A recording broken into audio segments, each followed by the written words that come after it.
trying to join the meeting, but we'll reconcile the IT issues in the meantime. For recreation and leisure, if we just look at the sheet you have in front of you, if you have any questions around the funding impact statements, now's the time to ask. Yeah, 24 to 25, we jumped from 14 million general rate to 24 million.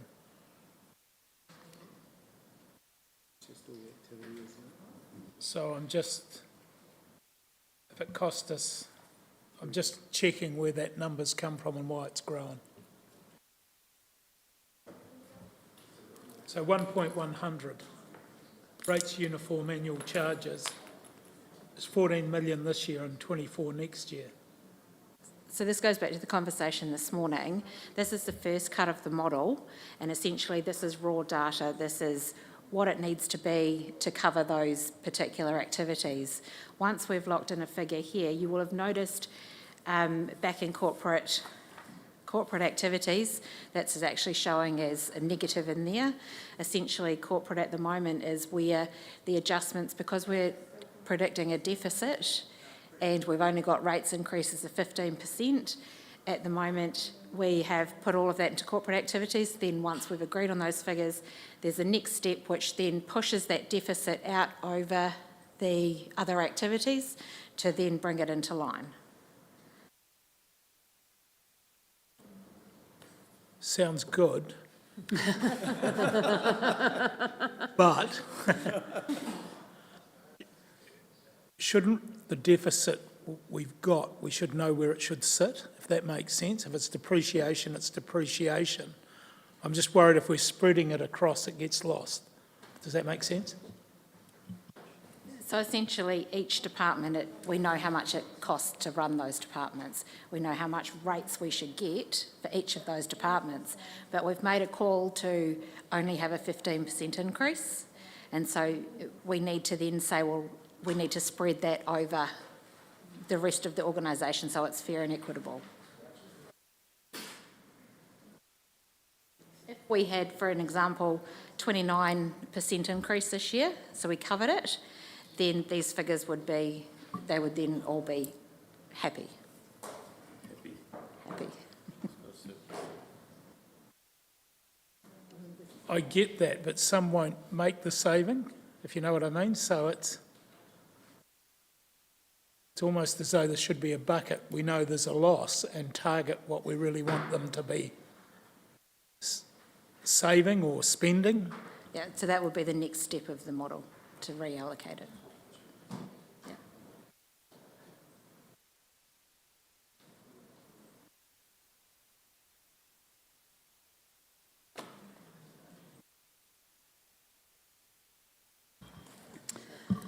Okay, are there any other questions around the funding impact statement there?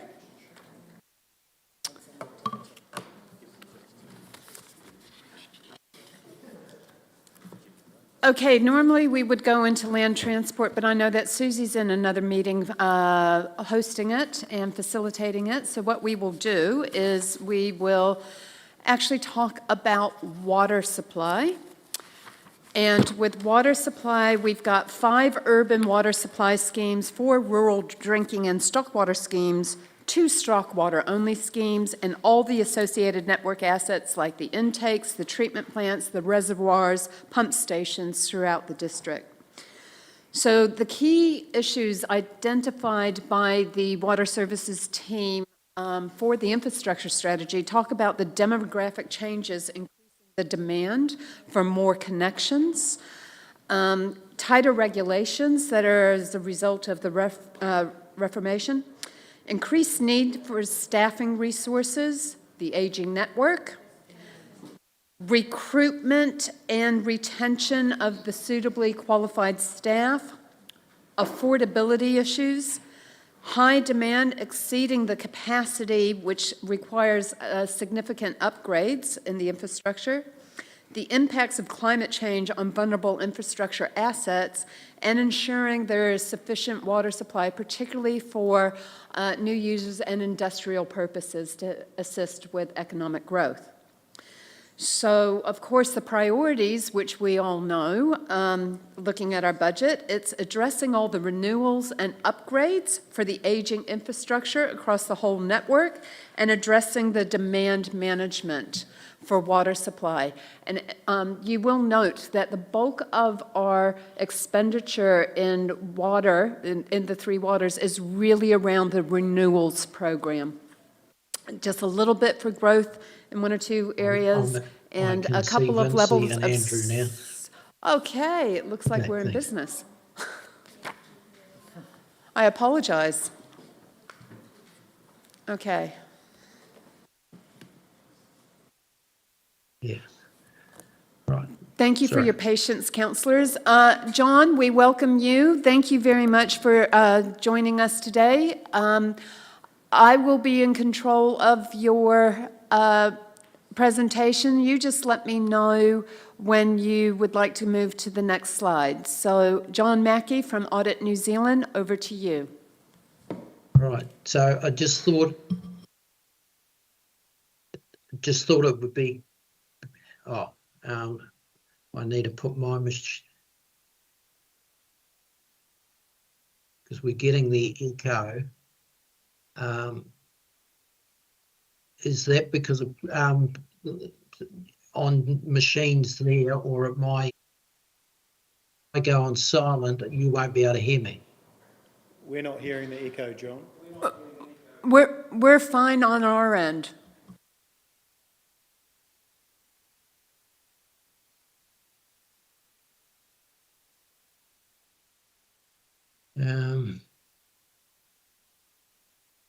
Because when I speak, I just hear it echo. Can you try now, John? Because we just made a wee change.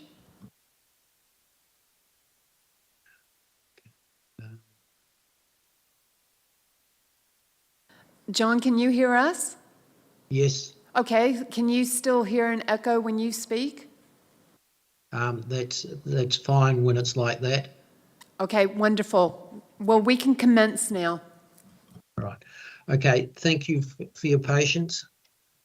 I thought it would be helpful if I just quickly ran over what the audit team is trying to achieve. Okay. So next slide, please, Ruthie. So with the consultation document, we give an opinion on whether it fairly represents the matters proposed for inclusion in the long-term plan. It identifies and explains the main issues and choices facing the council and the district, consequences for those choices, and the information and assumptions underlying the information in the consultation document are reasonable. So when you have a forecast, you know that it's not going to be what actually turns out, because we can't predict the future perfectly. But we have to test whether what the basis for what you've proposed is reasonable. Okay, so that's the consultation document opinion. We also give an opinion on the final long-term plan. Okay, so that's, does it provide a reasonable basis for long-term integrated decision-making and coordination of the council's resources and accountability of the council to the community? So that bit's about whether that gives the basis for the community to say, you said you would take this amount of money from us to do this. Have you actually done that? Right. And it looks a bit at the information and assumptions underlying the forecast information in the plan are reasonable. And it looks at the disclosures on the pages about the prudential measures. Okay. Yeah. But we don't provide assurance to the community that what's in the plan will be delivered. We're just saying, is it based on reasonable information, properly and consistently pulled together? Okay, so it's not an audit like we do of the annual report, we do it to different standards. It's assurance engagement standards, which have a lesser, not as strict as the auditing standards. Right. So what regulates the long-term plan? You've got the Local Government Act. Content is specifically set out in Schedule 10. You have to do it at least every 3 years. You have to follow the special consultative process, and with that's being followed with an audit required on the consultation document. Yeah. So Section 87, subsection 3 is the key, and I've got there what it requires. One of the questions that comes up is a consultation document's only 25 to 70 pages, and the long-term plan is hundreds of pages. So why do you take so long at the consultation document stage as compared to the final LTP? So because the opinion covers whether the consultation document provides an effective basis for public participation in the council's decisions, we have to look at the underlying information. Yeah, and so you're looking at basically the draft LTP and whether it all hangs together properly as it should do. Right, so we've got a definition on the next slide of what constitutes underlying information. So the second bullet point's the key one there. When you look at the list of things in there, you see a whole lot of information that has to be considered, and then we have to check that that was all materially consistent. Yeah, okay. But also to note that when the council adopts the consultation document, it's got to adopt the underlying information. Right. And so you've got the next slide from Matapiako adopting underlying information. So that's what we have to look at, and the key criteria we apply is on the next slide. So it needs to be based on the best information available. Conclusions or statements need to be supportable. The information you provide needs to be relevant and reliable. It needs to be understandable for your community. It needs to be comparable, that you're doing in the same document, you're applying a consistent approach. You don't call something one thing in one place and something different in another, and it needs to be verifiable. So that quick journey through what the audit is meant to encompass. And yeah, so I'm open to questions. Thank you, councillors. Do you have any questions for John right now? G'day, John. Just looking at 5 of your 7 criteria, they don't match what bill figures come out with each year. Why do you make us use them? Because they're just not real. Right. Well,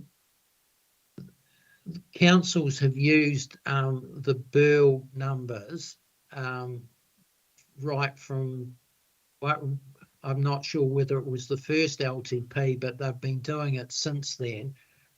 That the Burl is, the weightings of the cost for Burl relate to the expenditure for councils. If you look at a consumer price index, mortgage interest rates, cost of renting a property, cost of cigarettes, alcohol are not directly relevant to a council. I like your Model T Ford theory. We started with this, so we should stick with it. But the bill figures in reality haven't been anywhere near what the increases are we've faced. Right. Well, part of that is that in the last couple of years, the world got disrupted because of COVID. Then you had the war in Ukraine. You've got the war in the Middle East. So is that if people predicted the last 3 years accurately, they would have done extremely well.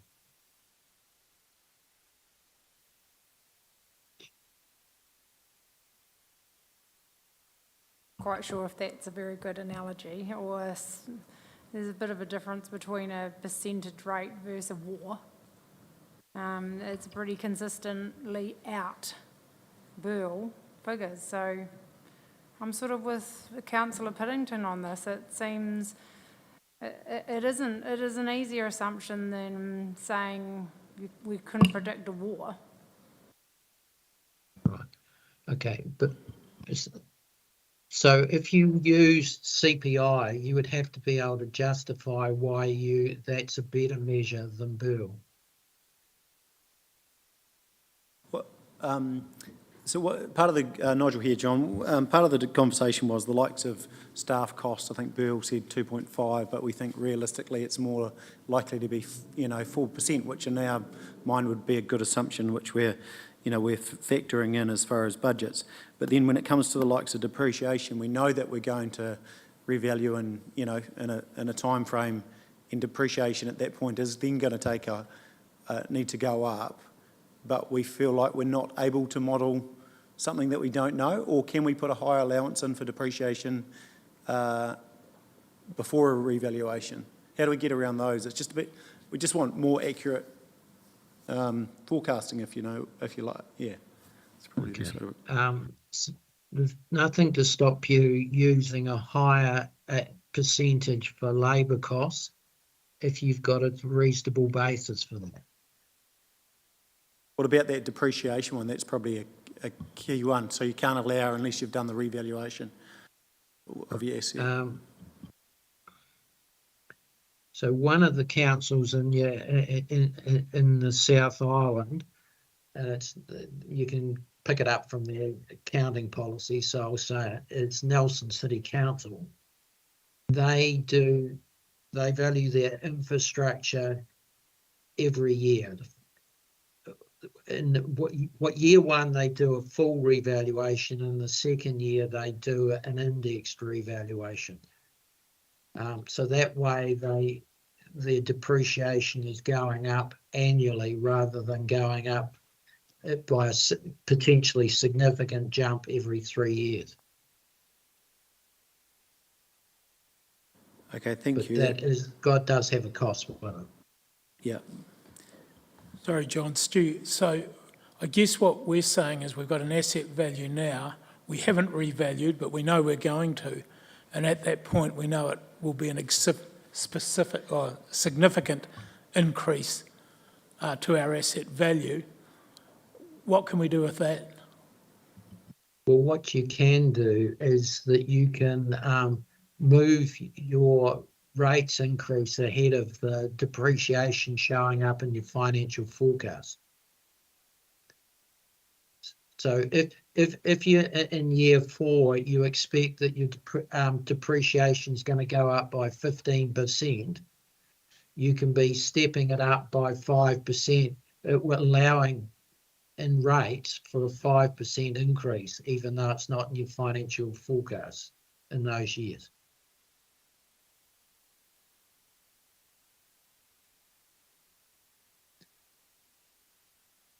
Well, you could be arguing that that's the reality, because the costs go up throughout the period, not at the end of a 3-year period.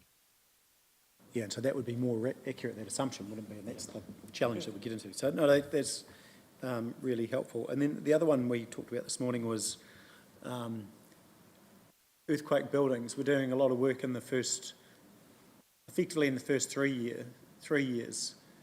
And we know that the work will need to be done you know, from year 4. But obviously we're not budgeting anything at this stage, and we're just conscious that we know that there's, you know, could be tens of millions of dollars potentially in the latter 4 years. What do we need to, you know, include in the LTP at this point, just to signal? Is it just a signal that that's coming, or is it? The issue is that if you know that you're going to have to spend that money, then you make your best estimate now of what that expenditure will be. So, because if you're actually trying to work out your financial strategy over the next 10 to 30 years, you need to build in that you'll spend that money and how you're going to finance it, whether it's from borrowings or rates. Yeah. So that could just be a number over the period, couldn't it? Yeah. Yes. Yeah, which is, there again, it's about accuracy and reality, isn't it? And this is good in the fact that, you know, you don't come to an annual plan and you have all the changes. Again, I know it doesn't make the numbers look any prettier. Well, if you look at it, if you is running a business or you're running your household, and you know that you've got to do something about your house or the building you operate in or key equipment, then you plan to address it in that period. Make sure you've got enough funding to do it. You just don't say, I'll look at it in 3 years' time.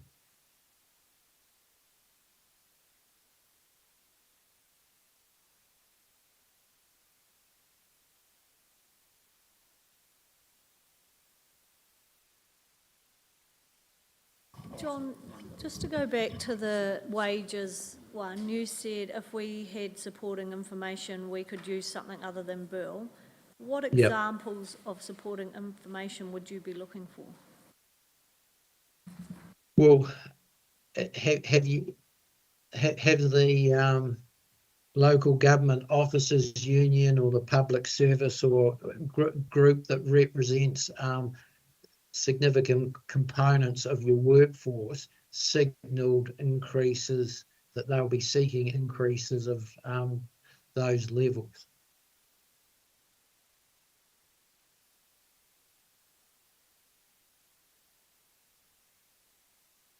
Okay, so John, if I understand this, you're actually saying that if we want to deviate anything from the Burl figures, as long as we can actually have some kind of recognized entity that's credible in your eyes, we can use their information to justify a deviation from the Burl figures?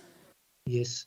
So if you've got services, you know, so if you're looking at building and people in that regulatory building inspector area, or if you're looking at people in water engineers, and you've got market information that's saying they're still in short supply and that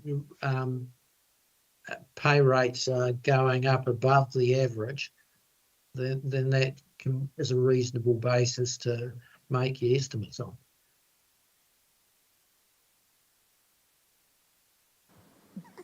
But using CPI as the basis is still not the preferred method for councils because of the weighting around infrastructure?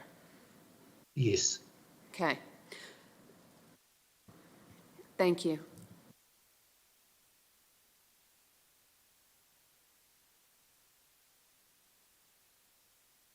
How would that tie to one like roading where you've got escalations, between 10 and 15% year on year as far as increase in costs? What would be outside of Burl, because Burl doesn't really reflect that accurately, so outside of Burl, what could we use to, is there I don't know.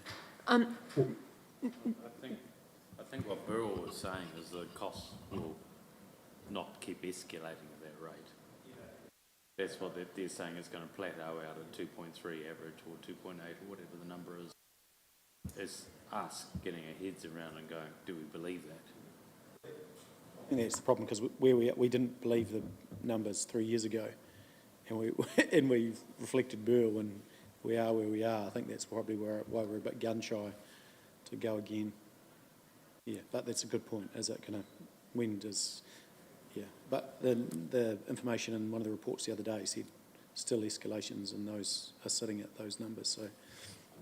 And normally a Burrell rate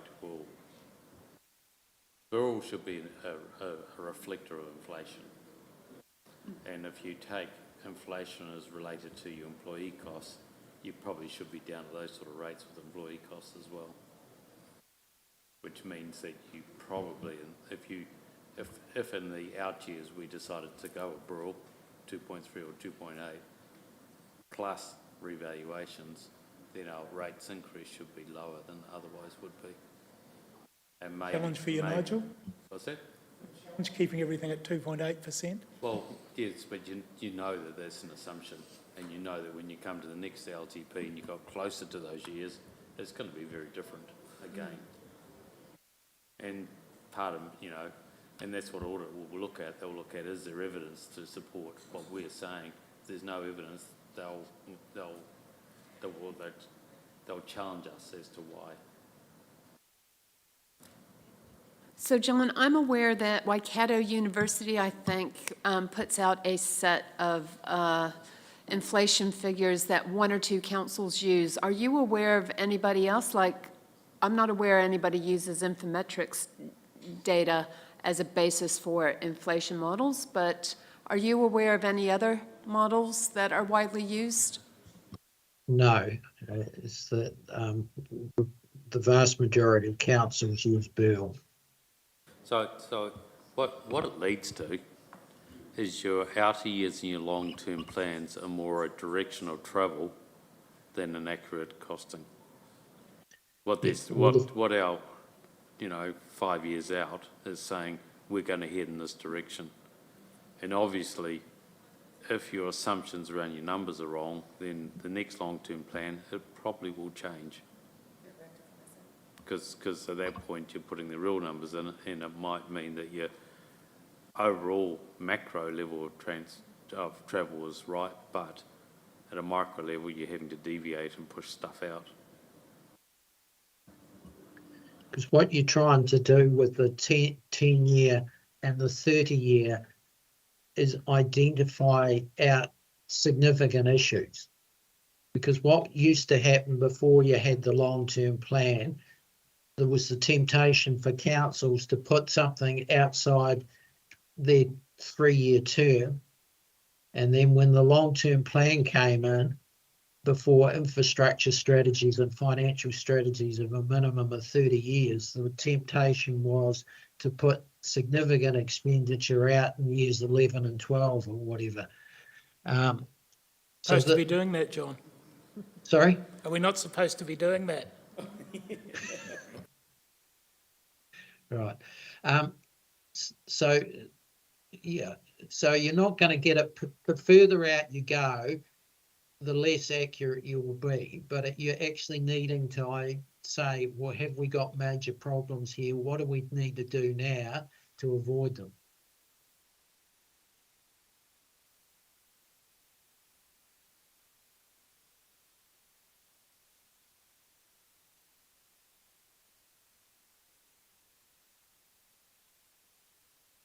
Any other questions?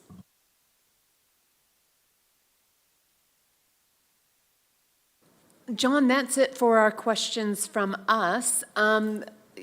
We have a collective agreement from councillors around the table to progress with the draft budget model as it stands with a few minor modifications. To have the background information ready for you for the audit that commences next week. And Right. we will be adopting that draft information, the supplementary information for you. And we look forward to seeing Audit New Zealand in-house next week. Well, that's good. Well, I'm pleased that we've got to that stage. So thank you. Thanks, John. Appreciate it. It's really been helpful. Okay, thanks, Nigel. Thank you for your time. Bye, John. Bye. Bye, Vincy. Bye, everyone.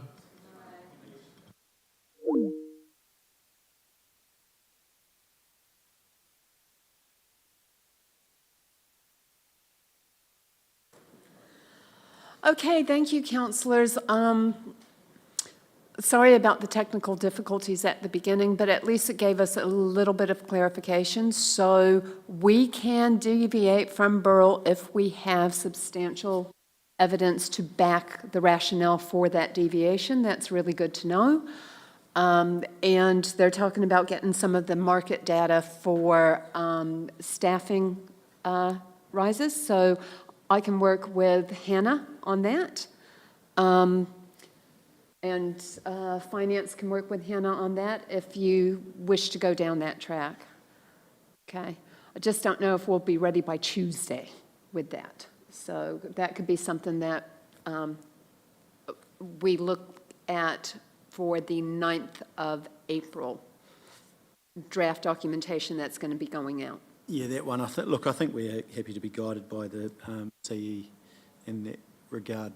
You need to know that you've got enough, and that, you know, we've always talk around the table around delivering, and so that's really important that you've got enough in there to do what we ask you. So, and I think that's only fair. So I think we can be guided by you.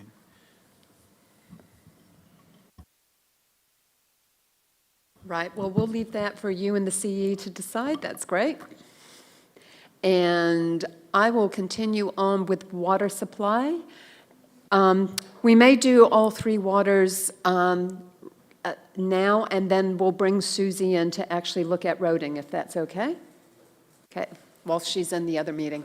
Thank you, Mr. Dixon, who's come to join to speak to this. I might be able to do roading anyway. Okay. Okay. So looking at the levels of service, the only changes made, because these are the compulsory measures, of course, under statutory requirement, and we've amended them slightly to allow for the legislative change. So the first ones are around the safe drinking water standards, about the bacterial and protozoal compliance for our drinking schemes. Water supply demand management, and the environmental standards. Those two have not changed. They're pretty straightforward. Any questions? Oh, sorry, Vince, I've just got one question for Mr. Dixon. I just see on this bit of paper here, I see the Beautiful Valley Water Supply Treatment Upgrade for compliance has been taken out. I'm just wondering what that will mean for those people on that scheme. The Beautiful Valley scheme is a stop water scheme. We are aware of some of it being used for drinking water. Yeah, there's only 12 basically households on that scheme. So $320,000 is a huge cost to those 12 people or 12 households. So we are looking at alternatives, and maybe it is we provide on-site treatment as such, an in-house UV unit. Yeah, it's a lot cheaper. I know, that's cool. That's the exact answer I was wanting, so that's good. That's good. I've still got a question. If it's a stock water scheme, why are we as the council providing anything? Because in Auckland and other places, people tank in water at their cost. So I just don't quite see why we have a stock water scheme. People are choosing to drink out of it or not, yet we have to provide the solution. Doesn't make any sense to me. Yeah, under the drinking water legislation, basically we have to prevent someone not drinking it. So if we know that they are using it for drinking water, it means that we are responsible for ensuring the safety of that water. Yeah. That seems bizarre to me. Yeah. Send them a letter, get them to sign it, go and visit them, but to actually spend money just seems crazy. Yeah, we certainly will be talking to them all and looking at the different options that are available. Other councils have actually closed schemes to get around that. I think one of the issues for that scheme, though, is that a lot of those users were taking water from the river that is now being polluted from the Pool Water Scheme, and unfortunately they can't use that water any longer. So they've been forced onto that scheme in some ways. I know at least one person has been. So there is a bit of difficulty around just the water issue in general around some of that stuff. Yeah, but Gav, choose to live out there. There's rainwater off the roof. There's other ways. We're trying to save money, yet here's something clearly I don't think we're responsible for if we make the right steps, but we're talking about spending money on it. Actually, a point for you, Councillor Puddington, it's private, so it will be paid for by the scheme. So it's not us, it's a water rate. That's correct, isn't it? So whatever cost lies with the user. Yeah, the scheme is ring-fenced, effectively self-funding. Yeah. Some of those people already got those UV things already in place. So there might be only one or two we have to actually put in place, because a lot of the people have got those in place themselves.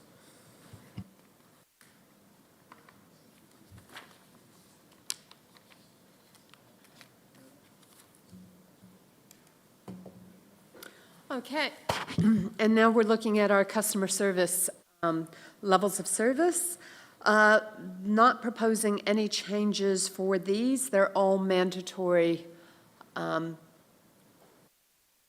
statements. So unless you have any comments, we'll move on to the funding impact statement. Right. So looking at that, you can actually see the water supply is where the bulk of the spend for the Three Waters is focused on, for obvious reasons. And this is a smooth model to actually show the renewals over time and the subsequent OPEX to actually address the heavy work program ahead. Yes, it's fundamentally renewals. There's not a lot in there for any upgrades, apart from Timaru, of course, the new treatment plant upgrade there. That is programmed in for the later years. But yeah, most of it is renewal. One of the things is, in the likes of Te Moana and Downlands, the additional or the reticulation upgrades required to provide additional water that is now available is not in the budget anymore for the first 3 years, and so we just deferred that. Just a question on this one. Once again, our narrative doesn't seem to match our budget in that we have raised an issue of increased demand, and we talk about a priority being addressing demand management. Yet in the impact statement, we have in 2024 $550,000 for additional demand, and that is it. Yes, we're looking at meeting additional demand through other ways, basically, education, water conservation measures, and I guess the biggest demand management is actually renewing the water mains to ensure they don't leak, which is really what Wellington's faced with at the moment. They haven't been keeping up with that.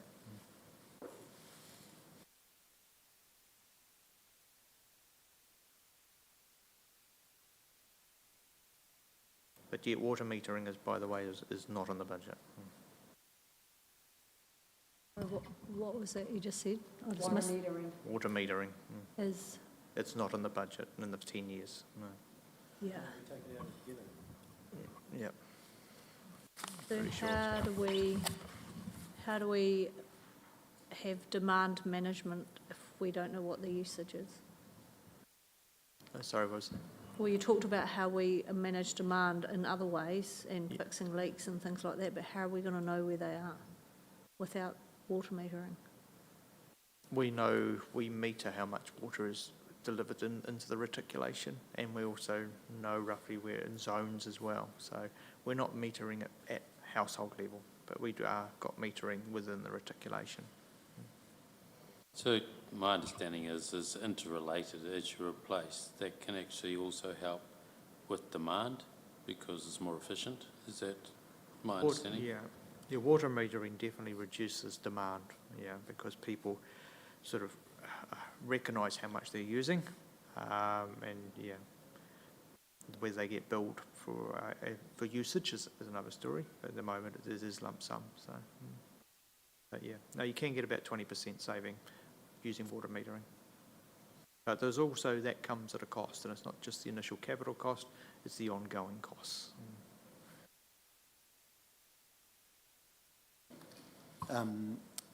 Yeah, look, I do struggle that we'd move that out altogether, but interesting to note the increase in debt in this activity over that period is about 100 million.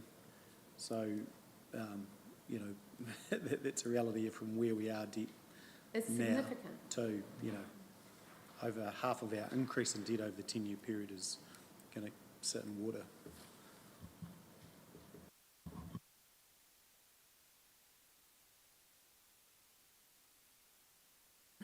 Which helps to support the argument for ongoing conversations around council-controlled organizations for water services. Of course, it needs to be paid for. They'll do water charges, possibly.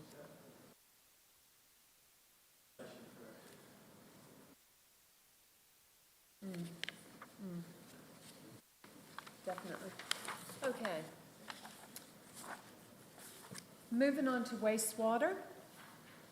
We have the 5 wastewater schemes, which includes the treatment plants, the associated pipework, oxidation ponds, pump stations, maintenance holes, tanker discharge reception facility, the ocean outfall, and you also have the small collection scheme in Arathenua.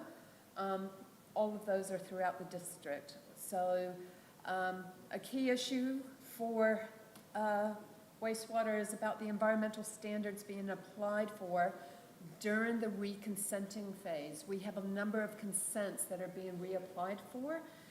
They require significant investment to comply with the new environmental standards because when the consents were first issued, those standards weren't at the same level. So that's had a compounding effect. We've got legislative and regulatory compliance standards on top of the consenting ones. You've got your asset renewals, issues around your trade waste, and they're looking at tactics to increase revenue from that. The climate change risks, such as severe weather events with asset failures, pollution, consent breaches, and the ongoing staffing issues, which is endemic through the whole industry around the country. So, of course, renewals are the main priority for all of the 3 water activities, and looking at the upgrades for the aging infrastructure, and addressing some trade waste issues around increasing revenue and implementing some safety improvements in the district. So, any comments on that? I may be getting the normal water supply confused with the wastewater, but I thought the Arawhenua one was a private scheme, or is that the drinking water supply? I thought one was private anyway. Yeah, the drinking water is private, the wastewater is council.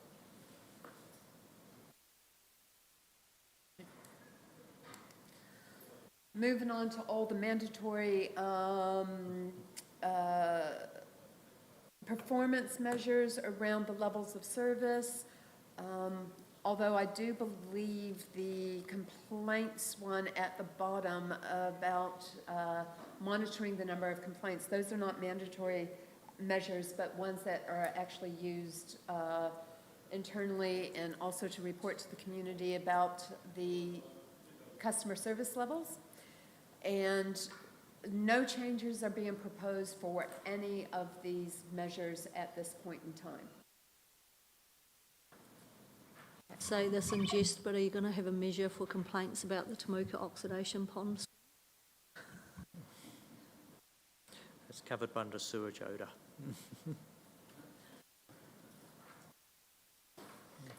Okay.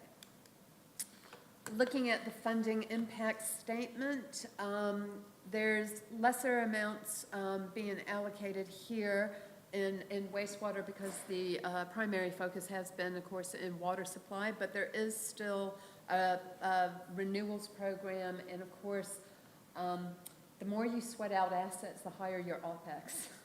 So there are some consequences to not investing in the infrastructure. So OPEX costs remain significant to maintain that network and to keep the levels of service until all the assets can be replaced. Any questions around that? There's two major components of reticulation, sewage renewals, and that is the actual treatment plants and the oxidation ponds, and then there's the reticulation network itself. So everything goes, of course, to Rangi, is discharged from there. So we do have quite a bit of work in year one to do at Rangi, just replacing ventilation systems and wet well renewals. Andrew, I'm interested in targets, 14 complaints or fewer. If my maths is right, we're hoping for less than 3,150 complaints a year, which seems quite big, because I presume that every ratepayer has a connection. I would have thought our target would be well below 10 a day on sewerage. We're talking about 1%, Brent. Yeah, and not every ratepayer has a connection, by the way. It's only those who are serviced by the sewage scheme. So,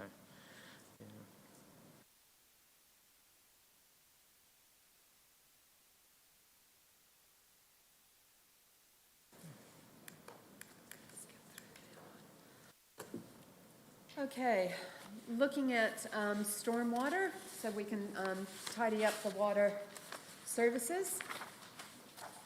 You've got your 35 stormwater catchments throughout the district, which include your waterways, pipes, pump stations, swales, soak pits, channels, maintenance holes, pits, roadside drains, and retention ponds.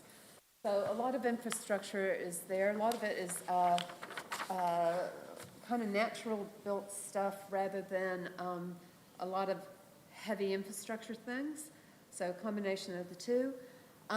Again, new legislation and regulatory compliance standards, and not all of the ones for stormwater have actually been adopted yet, so there is a wave of regulation yet to hit us. You're looking at your asset renewals, of course, climate change risks, severe weather events, asset failures, consent breaches, which is also related to issues around the trade waste.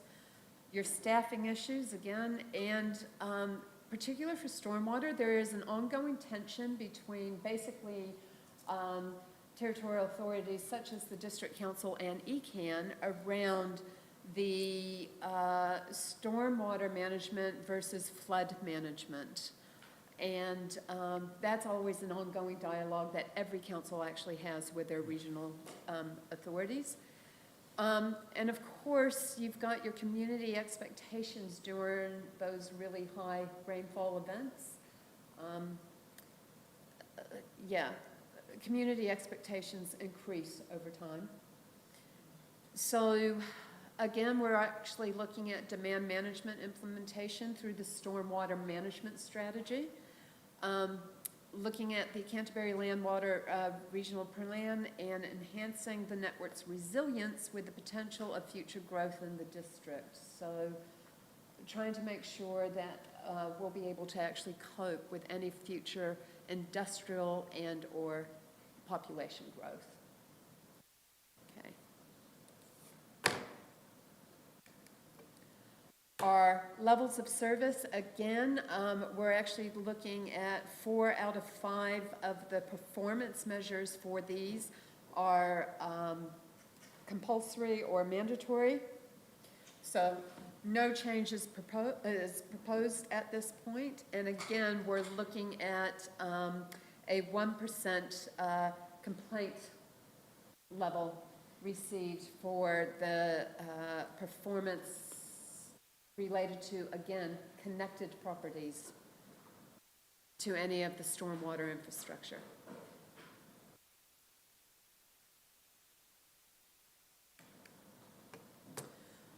Stormwater being the poor cousin of the three waters, it receives the least amount of funding at this point in time. And you can see proportionately speaking, it receives probably 1/10 of what the other two do. So the upgrading of infrastructure is being ramped up quite slowly for the first 3 years because we're still waiting on our consents, so we're not actually sure what our requirements are at the moment.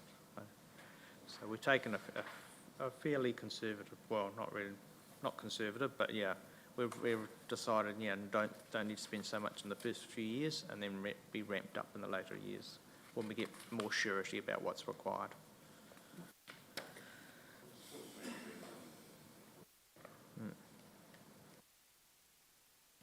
Over the 10 years, yeah. But out of a 300, 350. And keeping in mind that the regulations for stormwater haven't come through yet, so that may be reflected in the next LTP, more investment needed. And with the water reform too, we're still not sure where our responsibilities end. It's just changing a bit. Ongoing So, dialogue. so where do we sit with the first measure? 0 flooding for rain events up to 1 in 5 years, return for residential zones, and a 1 in 10 for commercial. Do we actually meet those? Well, yeah, we meet those when it's that event, but of course, we we get events that are more than 1 in 5. Yeah, or I understand more, that. Yeah, so, But for these you do? Okay. yeah. It is the hardest thing to communicate to people and, expectations wise, is that there will be flooding at times. We cannot design a stormwater system or maintain one that where you can cope with a 1 in 20 years storm event every time.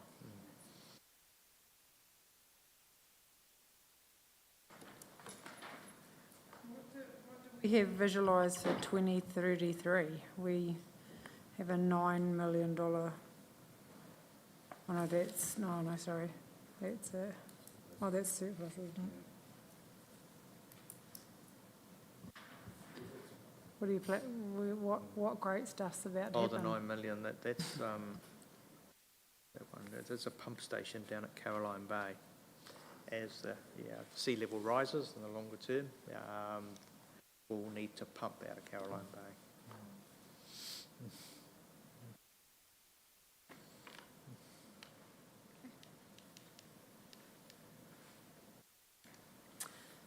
While Mr. Dixon is sitting in the hot seat, we'll go through waste minimization.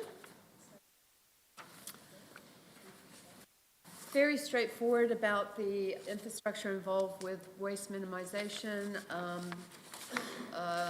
Our transfer stations, red roof, closed landfill, and of course the curbside recycling bins. Key issues relate to the demand management with increasing levels of waste going to landfill. Even with the recent standardization, curbside standardization from the Ministry for the Environment, it's actually going to increase our waste going to red roof because we were ahead of the curve with what we accepted in recycling. So we have changing legislation. We know that the new legislation is pending.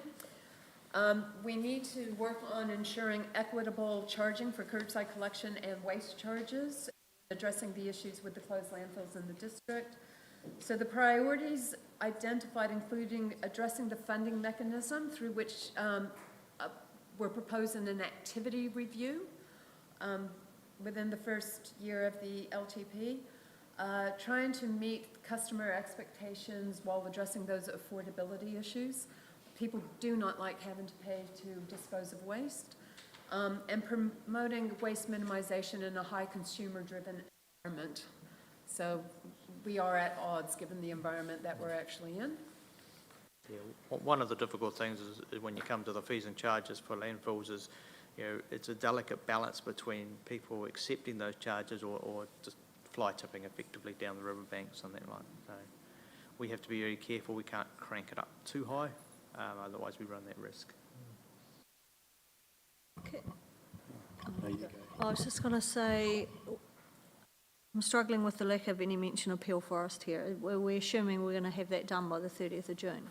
Or if we don't have it done by the 30th of June, does that then flow into our long-term plan again? I'm struggling to understand how that works, because I assume it's not going to happen by the 30th of June. We are working through that process at the moment. We're still doing a consent application, and our consultants are doing a project plan on it. But yeah, it is likely that it will, at least some of it, will go into the long-term plan. Yeah, it will be a carry forward. Then shouldn't that be a priority? I think it should be, and you're right. And of course, when this was written, Peel Forest was all go to be finished by the 30th of June. So We can certainly add that in. This is part of the revision of our activity management plans. We need some more CapEx for year one anyway, so. Interesting as far as the landfill, the difference between it going in the dump and, or going to the river is one's TDC's problem and the other's ECAN's problem. My question, my question actually is in around loan funding in the latter years. I think it lines up with cell redevelopment. Does that sound right? And why overall do we borrow when we should be putting money aside to develop cells? So it's just around getting I can understand why, but why don't we try and get ahead of the curve? Oh, you're looking at the, Yeah. okay. So new cells are loan funded, yeah, and then we recover that funding from the actual charges when we fill those cells. But we do have an aftercare responsibility which we are required to put funding aside for every year. Yeah, I guess my point is, as an activity, your finance costs just keep growing, which in theory, when we're trying to make an activity such as waste self-funding, we're not really moving anywhere close to. We are in year 10. Tell a lie. Year 9 and 10 maybe. Yeah, anyway, observation. It won't be self-funding because there's always we rate those who receive the curbside collection service. So that's a service that someone has to pay for. So that's what the rates are covering, is that part of it. And then the landfill operation itself should be covered by fees and charges. So what our challenge is to get that targeted rate at the correct level. Yeah.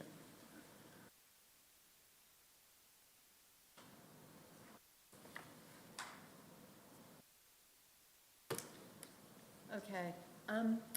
I'll just quickly go back to the levels of service measures. So there's no change for the first one, and the reason why for the increase in the MRF recycling net tonnages is because we've been overachieving from the previous targets. So that amendment has been made to reflect that, which is a good news story. I also have a question on this. I just want to know if these targets reflect the draft waste strategy that we're just putting out for consultation, because I feel like, I don't know, but I feel like perhaps they don't. They should align. Yeah, and just to make sure they align. Okay, so our last topic to go into, of course, is land transport, and Susie has now joined us. So, oh, Andrew, you can stay if you want. stay there, and you Andrew. can join with Susie. Okay.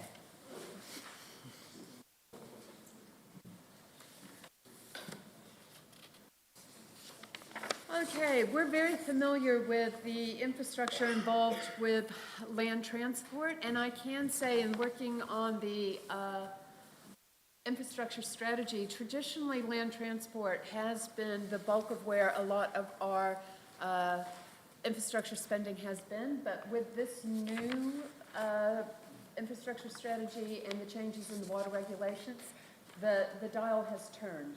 So roading is now the second most expensive. You're no longer our most expensive department. So yes, I'll let Susie speak about the issues with her demand management and heavy vehicles and cost of materials and customer expectations. So well versed in this topic. Yes, thank you and good afternoon. Obviously, key issues, as we've talked about a number of times, you have to excuse my voice, sorry, it's been going for a couple of weeks, are around those ageing bridges, which is where a lot of our expenditure is. A lot of the other areas for investment are in the same place they've been for the last few years, and the pavement condition monitoring and other work that we've done over the last 9 years has shown that, that we've got the level of investment right to keep the level of service the same as it is now. Have, the odd road that is beyond maintaining and needs to be fully replaced to be repaired. But yeah, that's to keep the level of service we've got now. Obviously, we are a very visible asset. As such, we do seem to get a lot of complaints around potholes. Sometimes that can be driven a lot from what the customers are seeing on State Highway 1. So we're hoping to see as those areas through Timaru are improved, that might change that observation from the customers a bit more. But regardless, we do see around 2,000 requests for service every year, sometimes a bit higher than that. And it is around looking after what we've got as a theme that we get through in land transport. We obviously have a really great economy that's based around primary and manufacturing industry in the district. With that comes a lot of big, heavy trucks. So we need to make sure that our pavements and bridges are fit for purpose for those trucks to access.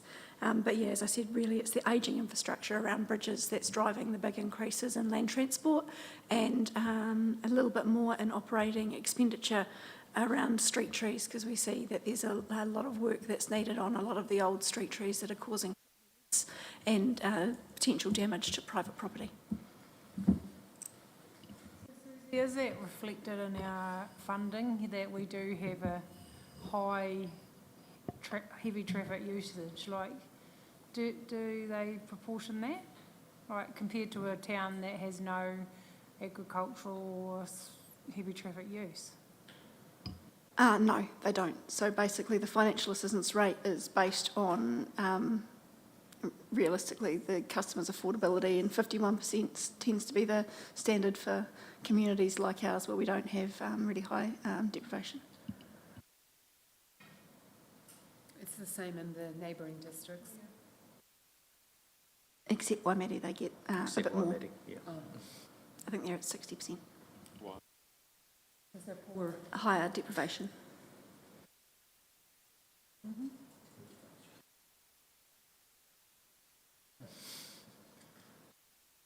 But the same as the likes of Selwyn, Ashburton and Mackenzie districts.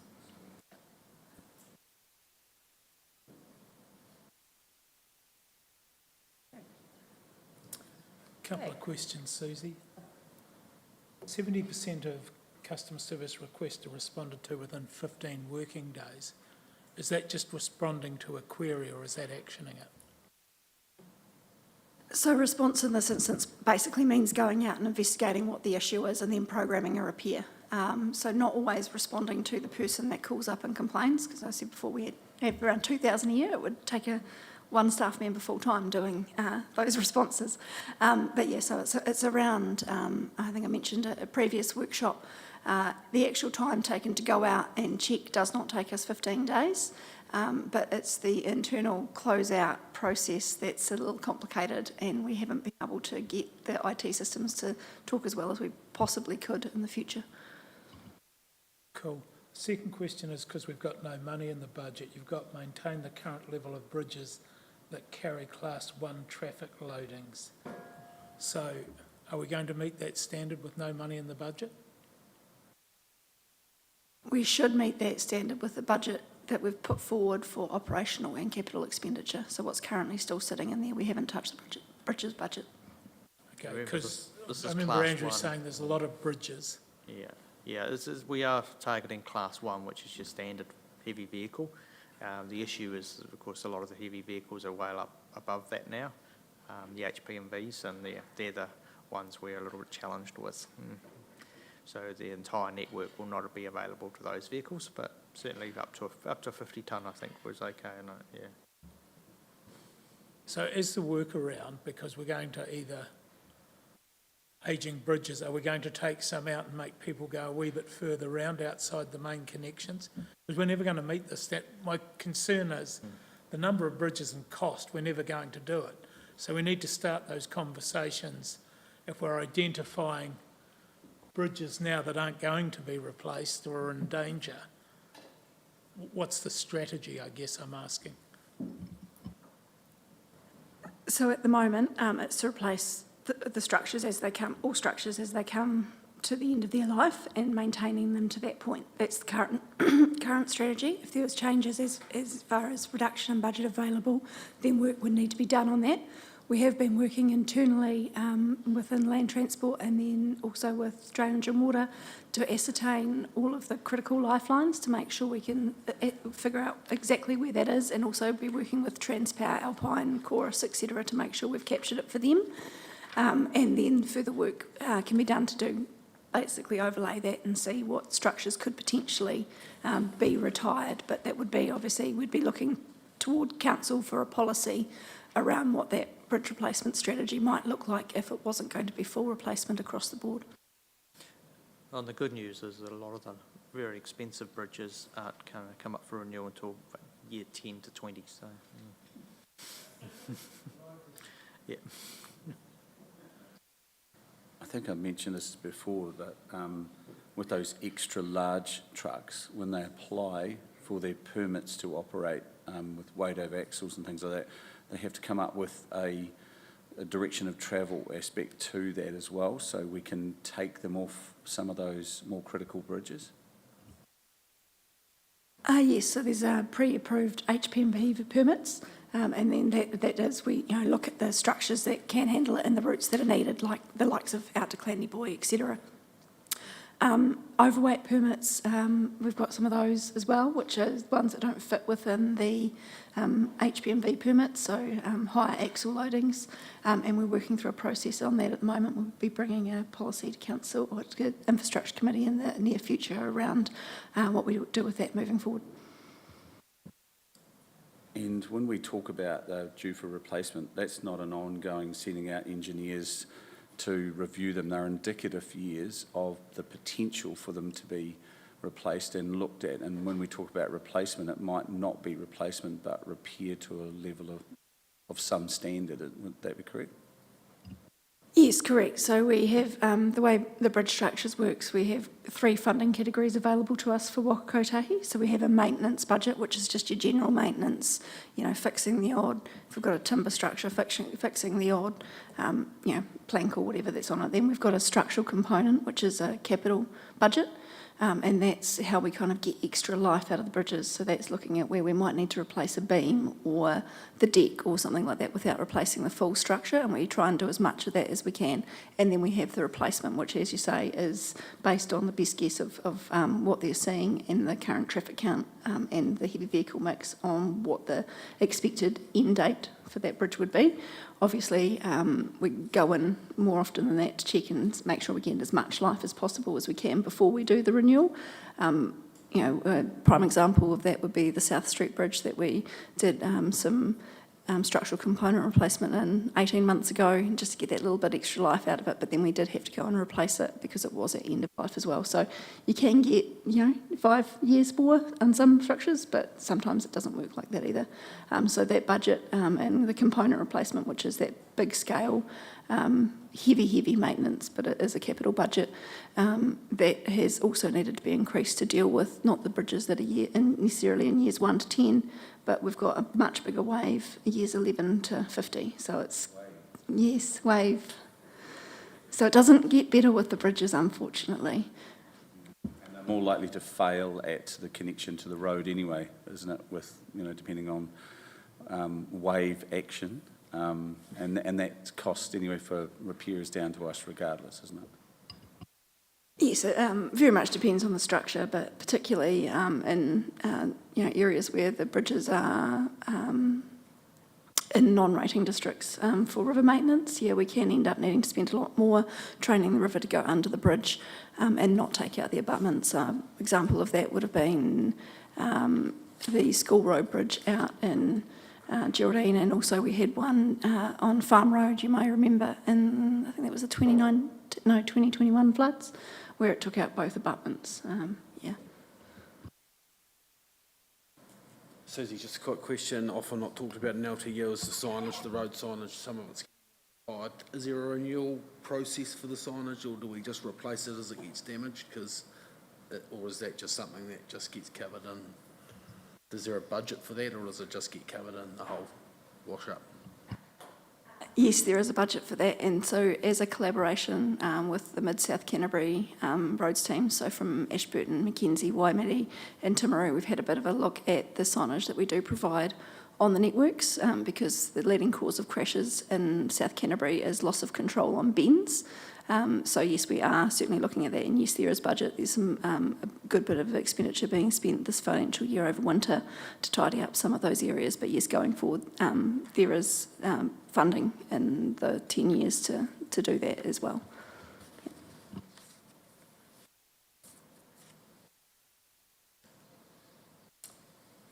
Okay, if we look at the funding impact statement for land transport, and you can actually see that OPEX is the higher cost than the CapEx, particularly for this LTP.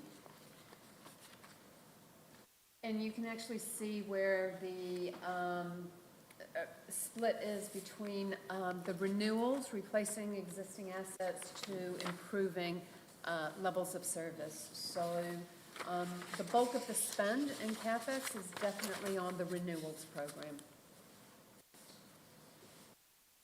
Do you have any questions for Susie whilst she's here? Around budget items. There again, I think it rolls into the document. I mean, about how we tell the story. You know, there's about 52, I think, increase of debt sitting in that activity. So it's how we tell a story around bridges. I think water was 131 I worked out in total. So there again, got 182 million between the two activities, which is your core stuff. So it's really important that we, I don't know, somewhere have a bridge in the document as a picture to show people what we're investing money in, because they just won't understand. Yes, and probably also worth noting that your improvements to level of service investment has dropped on previous years, so we'll be able to do less of the small-scale improvements that the community ask for, as a reflection of, I suppose, trying to cut as much cost as we can and be as affordable as we can, but that does mean the likes of, you know, the less cycleways, no two-laning of bridges that are up for replacements. It's basic.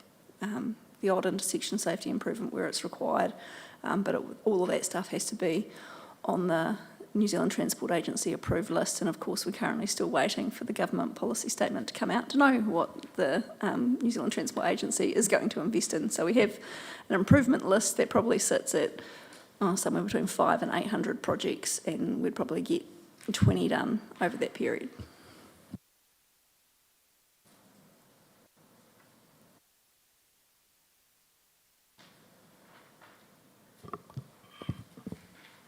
Okay, so that concludes for land transport, and that's the end of us looking at the funding impact statement over all of the groups of activities. Councillors, thank you very much. So we'll turn now, because we will be finishing early, you'll be pleased to know, but we will talk about the financial strategy which you've received hot off the press this morning. The finalized draft of the financial strategy, and I'm just going through and reviewing the work program for the infrastructure strategy to reflect budgetary changes from this new model. So that will be distributed to you this week as well. But for the financial strategy, the essence of the financial strategy is basically it is really the visual representation of describing what's in your budget and the underlying principles behind how you are managing the council's finances. It's legally required, and the things it contains within it are also legislatively mandated. It's just the way we present it that changes from council to council and sometimes from year to year. This whole document is included within your long-term plan. It is audited by Audit New Zealand, and it reflects the direction that you've given us around the debt cap level and talking about your depreciation funding, and we have our disclosure statement, some other considerations, and talking about the balanced budget, of course. So for the most part, these are pretty stock standard principles that tend to flow on from year to year, with the adjustments made to things like the debt cap that we actually talked about extensively over the course of this process. So we are tabling this for you. I don't expect that we're going to go through this line by line today. What I'm doing is actually showing you, this is for you to have read by next Tuesday when we adopt it as a draft. Again, it is still subjected to consultation and changes that you may wish to make as a result of deliberations, or having read it, you have some queries about it. But it is one of our fundamental documents that we have for the LTP that is one of the core underlying supporting documents that audit relies upon to reflect and use as a basis for their whole audit. So I'm open to any questions you may have around this, and I hope I can answer them, but if not, I can find the answers and get back to you. Just in regards to the disclosure statement and our reporting, I'd like to see some more criteria put around what actually we are producing to present to our ratepayers in our annual report.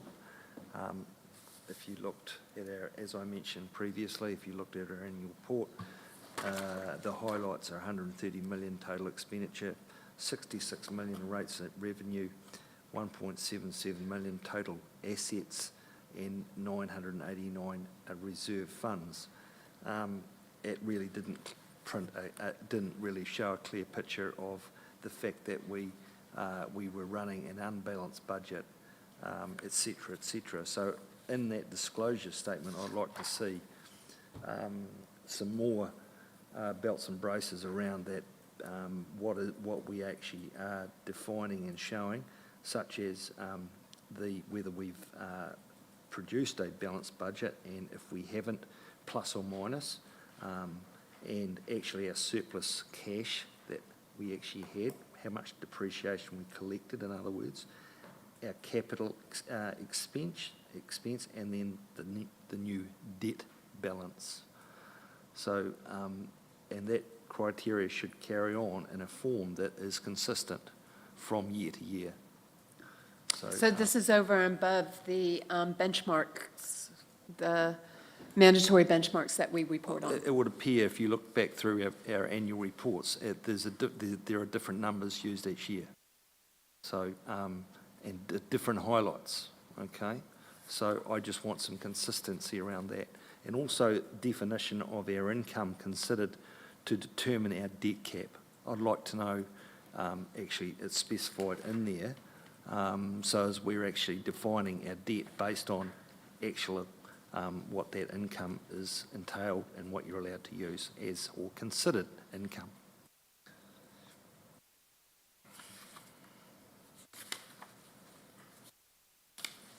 Okay. We've got all of those noted, sir. Hey Vincy, I've got one quick question. I just see here plans, actions, and rules. These communities already. Which page, sorry, sir? Sorry, it's the rates page. Just regarding community boards increase to fund these strategic plans. Yes. Are you bringing a paper to the community boards to talk about that? Yes, it will how's be. that going to be approached? Yep. So we're planning to go to the community board twice in the next few months. That was a decision that was only decided at one of these most recent workshops. And so we're going and proposing the approach around using a targeted rate, because the other option was to remove it altogether because we just didn't have the funding. So it was just about enhancing the targeted rate that they already get to implement some of the strategic planning. But it will be another issue within the consultation document itself. that they can obviously report on, but we'd invite them to actually come and speak in the hearings at any rate, yeah. I was just shaking my head because we wouldn't have made a decision at a workshop. No, but it was the decision to actually use that as a proposal. So, yeah, sorry, yeah. I do have a question around the other investments. It talks about forestry.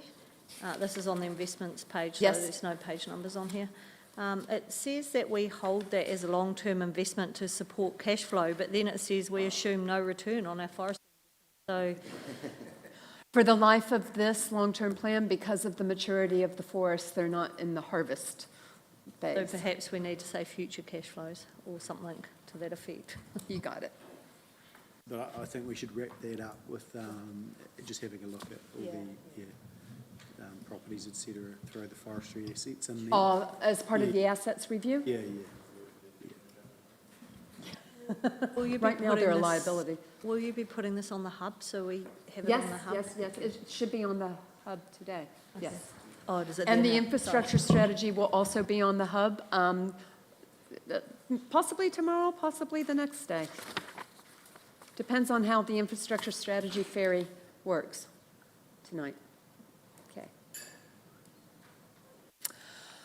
Right, so councillors, that brings us to the conclusion. I'll just spend a few minutes talking about tomorrow's change in program. With where we were at with all of this documentation in the budget and what have you, and in consultation with Arawhenua, it was decided to defer the tiki tour around the significant sites for Māori, and they are very keen for us to reschedule that. Now, I understand that some councillors had made other arrangements for tomorrow because they were not going to actually go to that. I appreciate that. What we will be doing instead is actually talking extensively around the consultation document, because we really need to nail what the issues are, how we're going to frame it, the look and feel of the document, and then we're going to talk ad infinitum around the engagement strategy, because it's about you. It's really, you're the ones fronting this, so we need your input and your ideas. If you cannot make it tomorrow, please feel free to email me or to one of your colleagues ideas that you have or things that you kind of know you want to rule out. I can tell you early indications in looking at some of the engagement tactics. We've talked about doing videos of all of you councillors utilizing council services in one way or the other, and that's around the concept of how council touches our everyday lives in so many ways that people are not aware of. And you are the best representation of that. It's part of that education campaign around what it is that council does, so that we can actually engage the community to make submissions and actually have their say about the way we do things. We also are looking at, because this really is the LTP about austerity and keeping, cutting our cloth and what have you, we are trying to do this, we're calling it bougie on a budget, which means that we're just really not going to go over the top with high expenditure items for the consultation and engagement approach. We'll be, we're using a lot of in-house resourcing for the design, the look and the feel, and we are trying to walk the talk. We've told all the other units within council that they have to cut our cloth, and we are doing the same. So we're going to be tasteful, but conservative in our approach. So, but if you have some wild and wacky and cheap ideas, we would love to hear them. Okay. Because this is probably one of the most important LTPs to consult on. So cutting budgets on probably one of the most important documents concerns me. So I look forward to good conversation around how to do innovative ways of making sure our community is aware. When I talk about cutting budgets, it's doing things like producing new pull-up banners for just the theme of this LTP, or, high expenditure collateral, resourcing out the design of the document when we have people internally who can actually help.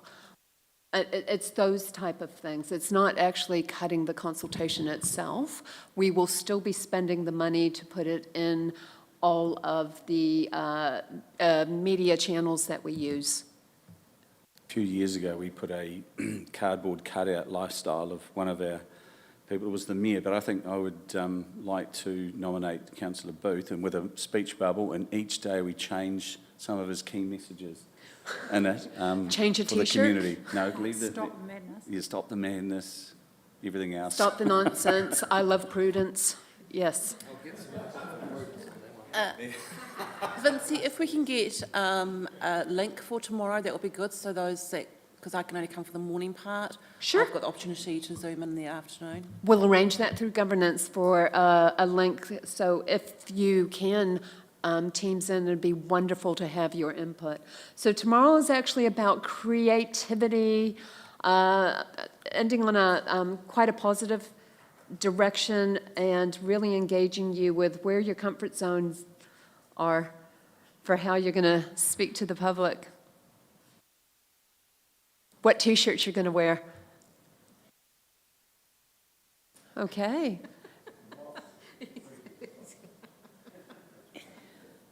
So, with that at the conclusion, I thank you all very much, councillors, for your time today. It's been a long day. Did anybody have any questions whatsoever for us at this point in time before we conclude?